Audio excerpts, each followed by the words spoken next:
बीमारियों के इलाज में होने वाले खर्च का बड़ा हिस्सा दवाइयों का होता है। हमारी टीम की एक सदस्य ने आमतौर पर काम आने वाली कुछ दवाइयों का एक प्रिस्क्रिप्शन डॉक्टर से लिया। फिर उन्होंने ये दवाइयाँ बाजार में एक केमिस्ट की दुकान से खरीदी। कितना? 2151। और यही दवाइयाँ उन्होंने जेनेरिक मेडिसिन्स की दुकान से भी ली। कितना हुआ इसका? 354।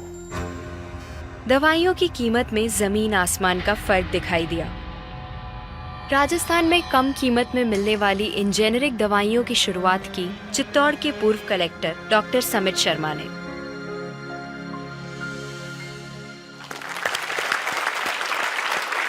डॉक्टर समित, मुझे बताइए कि ये कैसा मुमकिन है कि हमारी जो कॉरेस्पॉन्डेंट थी वो वही दवाइयाँ उन्होंने 2000 कीमत में उनको मिली एक दुकान में, और जो जेनरिक मेडिसिन है उस दुकान में जब गई तो उनको कम में मिली, 300 में मिली। ये कैसे मुमकिन है?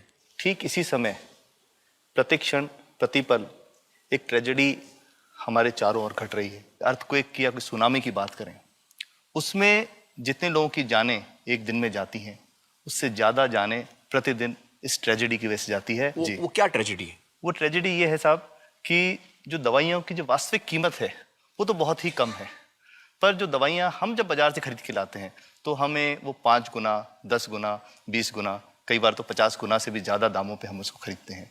जैसे हम भारत में अगर देखें कि 40 करोड़ से ज़्यादा लोग ऐसे हैं जो अपने लिए 2 वक्त की रोटी नहीं जुटा पाते, तो क्या वो उस दवा को खरीद सकते हैं? बहुत सारे लोगों को इस वजह से दवाई नहीं मिल रही। यस, WHO कहता है कि स्वतंत्रता के 65 वर्ष पश्चात आज भी 65% of the Indian population lacks regular access to essential medicine. जो मेन दवाई हैं, जो आवश्यक दवाइयां हैं, वो उन तक नहीं पहुंच पाती रकम की वजह से। मुझे बताइए कि ये जो जेनेरिक मेडिसिन जो हम कहते हैं, अभी ये अंग्रेजी का शब्द है, इसको हिंदी में कैसे समझाएं? मैं आपको बहुत सरल भाषा में बताता हूँ। हाँ। तो ये जेनेरिक नाम जो दवा का जो मूल सॉल्ट है, जो इसके अंदर जो दवा है उसका नाम है, केमिकल नाम, उसका केमिकल नाम है। अब जैसे और उदाहरण अगर सरल करके बताएं इसको, तो जैसे ये लड़की दुबली पतली सी नजर आती है, तो मैं अगर डॉक्टर हूं, हाँ, तो मैं इसको ये कहूं 1 गिलास दूध सुबह 1 गिलास शाम को पिया कर। पर चिकित्सा के व्यवसाय में दुर्भाग्य से हमारे देश में ऐसा नहीं हो रहा। हम ये नहीं कहते कि आप भैंस का दूध लेके आइए, हम कहते हैं कि वो रामू की भैंस का दूध लेके आना। यही ब्रांडिंग है। ये जब उसकी दुकान पे जाती है वो कहता है 500 रुपए लीटर है, लेना है कि नहीं लेना। तो जो 30 रुपए की चीज है वो 500 रुपए में मिलती है। तो अगर मैं डायबिटीज की दवा ले रहा हूँ और अगर मैं ब्रांडेड दवा लेता हूँ तो मुझे कितने की पड़ेगी? जैसे एक 117 रुपए में भी है, 117 रुपए में मिलती है। और अगर वही चीज हम उसके जेनेरिक मेडिसिन के नाम से लें तो वो कितने की बनती है? वो मात्र 1 रुपए 95 पैसे में 10 गोली मिलती है।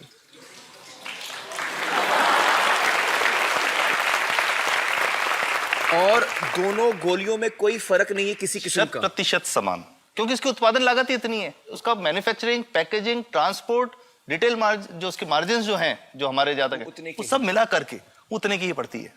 कुछ कैंसर के मैं आपको उदाहरण दूंगा, उसमें एक ही दवा जो ब्लड कैंसर के काम में आती है, बाजार में 1.25 लाख रुपए का एक पैकेट मिलता है। 1.25 लाख का एक पैकेट जो 1 महीने चलता है। और जेनरिक में वही दवा जेनरिक में अलग अलग कंपनीज जो बनाती हैं, एक 10,200 में बेचती है, एक 8,800 में बेचती है और एक 6,500 में बेचती है। मतलब ये आपका ये कहना है कि आपके ये प्रयास से इतने कम में राजस्थान में पब्लिक को, आवाम को ये दवाएं पहुंचा रहे हैं आप इस वक्त? जी, क्या बात है।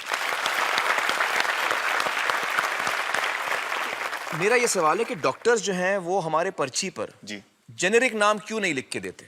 क्यों लिखते हैं वो ब्रांडेड? जाने नहीं देंगे बाहर फिर? नहीं, सब जाने देंगे।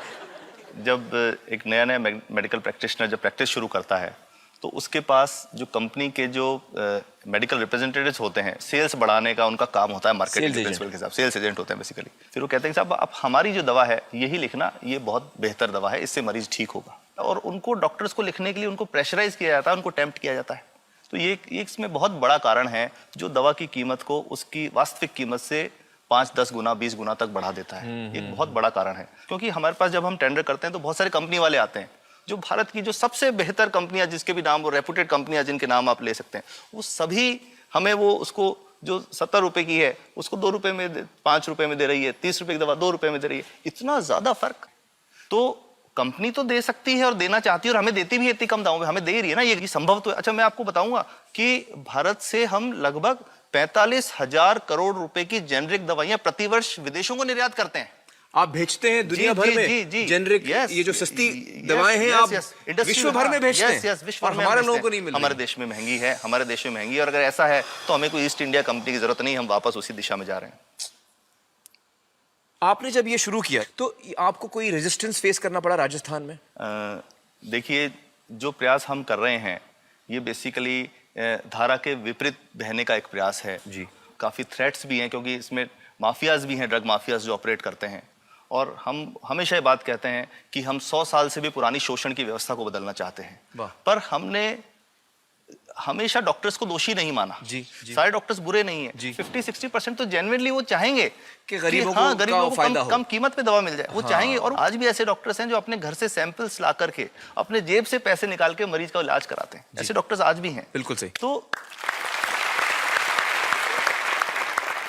मैं इनको एक उदाहरण भी बताता हूँ कि कैसे हमारे जो काम वाली थी उसका बच्चा था छोटा, इंसिडेंटली हमको इस समय छुट्टी मनाने कोई बाहर गए।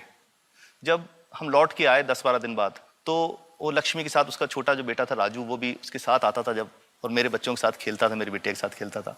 तो वो लक्ष्मी अकेली आई, राजू नहीं आया। तो हमने पूछा कि क्या हुआ, तो उसने जो बात बताई कि साहब वो उसको, आप गए थे, उल्टी दस्त हो गया था। उल्टी दस्त की बीमारी के लिए वो जब दवा लेने गई तो केमिस्ट ने उसको कहा कि इसके तो 400 रुपये लगेंगे। तो उसने कहा साहब मैंने खूब मांगा, मेरे पास 400 रुपये मुझे नहीं थे, और मेरा बच्चा रात को ही उसको दस्त आते रहे, वो ख़त्म हो गया। और मैं आपको ये कहना चाहता हूँ कि वो जो दवा लिखी थी कि वास्तव कीमत 1.5-2 रुपये ही है, तो वो बच्चे की जान बच सकती थी। 65 वर्ष के बाद भी अगर कोई बच्चा उल्टी दस्त से मर जाए तो मैं नहीं समझता इससे शर्मनाक बात कोई हम लोगों के लिए हो सकती है। और सबसे बड़ी बात कि इसे आसानी से बदला जा सकता है। हमें सबको एक समन्वित, एक संगठित प्रयास करने की जरूरत है। ये तो कुछ भी नहीं है, कोई नई फैक्ट्री खोलनी नहीं, कोई नई दवा नहीं बनानी, ये सब जो गलत